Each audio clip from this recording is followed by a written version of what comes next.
Two of the biggest egos in rock music were locked in a small room in Montreux, Switzerland, in July 1981, and by the end of the night, one of them had walked out.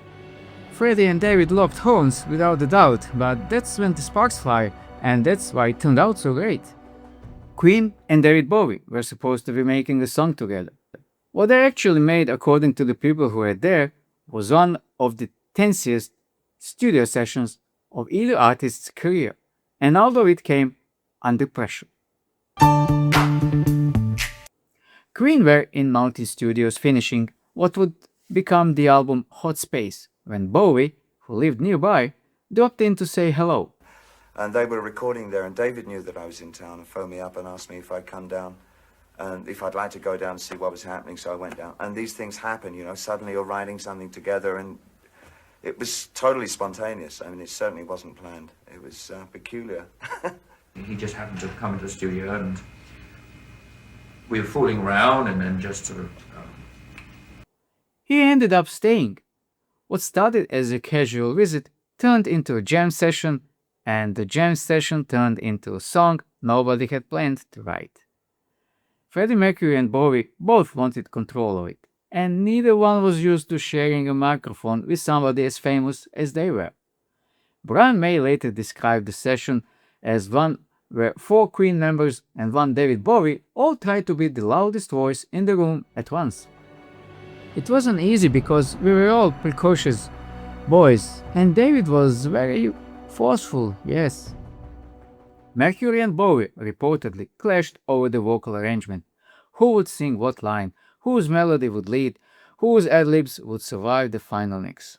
At one point, the disagreement got heated enough that people in the room remember raised voices and a real possibility the whole thing would collapse before it was finished. Bowie has said in interviews that he pushed hard to change the arrangements from what Queen had already built, and that Mercury pushed back just as hard. John Deacon's bass line, the one everybody now hums without thinking, the one sampled a decade later for Ice Ice Baby, reportedly came out of that same chaotic jam and reportedly got lost partway through the session. He kept playing that over and over and over again. And then we went for a pizza and he forgot it. It completely escaped his mind. We got back and I remembered it. And of course, we're used to playing together. And now we have this other guy there who's also inputting. As the story is usually told, whoever was engineering that night stepped away. And when they came back, the bass part Deacon had played earlier had been accidentally wiped from the tape. What was that riff you had, Dickie? It was like this. No, it wasn't. It was like this. Deacon had to reconstruct it from memory, by ear, hoping he could remember exactly what his fingers had done the first time. This was a funny moment because I can just see David Bowie going over and putting his hand on John's fretting hand and stopping him. It was also a tense moment because it could have gone either way. He got close enough that nobody in the room could tell the difference. The two singers recorded their vocals separately in places, almost as if avoiding being in the booth together for too long. They argued over how to stitch the takes into one performance. The famous vocal improvisation near the end of the song, Mercury's wordless, almost pained melodic cries, reportedly came from a guide vocal he did as a placeholder, one he intended to redo properly later. One of them would be locked out and they're not allowed to hear what the other one sang. And they just sort of sang anything off the top of their head. Fred starts doing his bum, da-da-da, and, his bits and pieces. And I see out of the corner of my eye, I see David sticking his head in, listening. Then Fred came down and David went up. Bowie loved it and insisted it stay exactly as it was, unpolished. And by that time, David was very impassioned with it, and he had a vision in his head, I think, Mercury, by most accounts, wasn't thrilled about a rough take becoming the final one, but the track was released with it intact.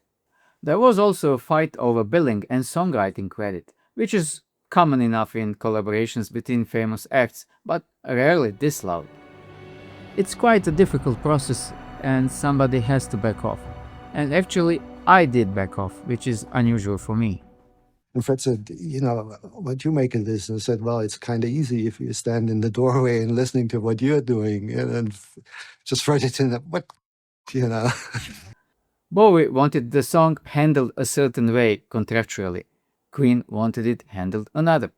The credit that finally shipped, Queen and David Bowie, written by both parties together, was a compromise. We spent all day and Bowie was like, do this, do that. In the end, I called Fred and said, I need help here. So Fred came in as a mediator.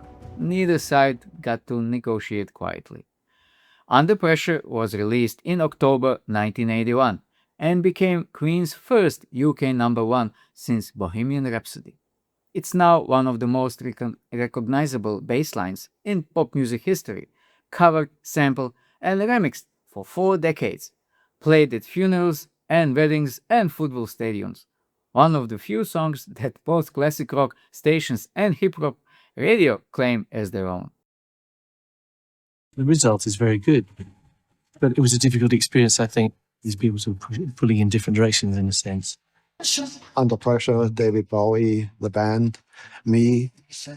I don't think it mixed too well. Shame, actually. That's, I thought it was fabulous. We could have done some incredible further things. None of that was obvious the night it was recorded. What people in that room remember isn't the triumphant collaborations between two legends who instantly clicked. It's two enormously talented, enormously stubborn men fighting over every bar of a song neither of them had planned to write that day, with an engineer in the middle trying to keep the tape rolling long enough to catch whatever they landed on.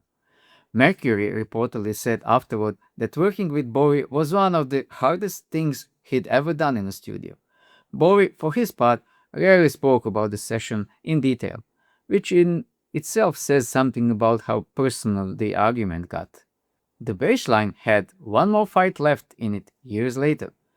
When Vanilla Ice sampled it for Ice Ice Baby in 1990, he initially claimed the riff had been altered enough not to require credit or clearance, a claim that fell apart quickly once anyone with ears compared the two tracks. Queen and Bowie's camps pursued the matter, and Vanilla Ice eventually settled, adding both Mercury, May, Taylor, Deacon, and Bowie as credited songwriters on his own record. A bass line born out of one chaotic, half-improvised night in Montreux ended up generating royalty disputes on an entirely different song for an entirely different generation nearly a decade later.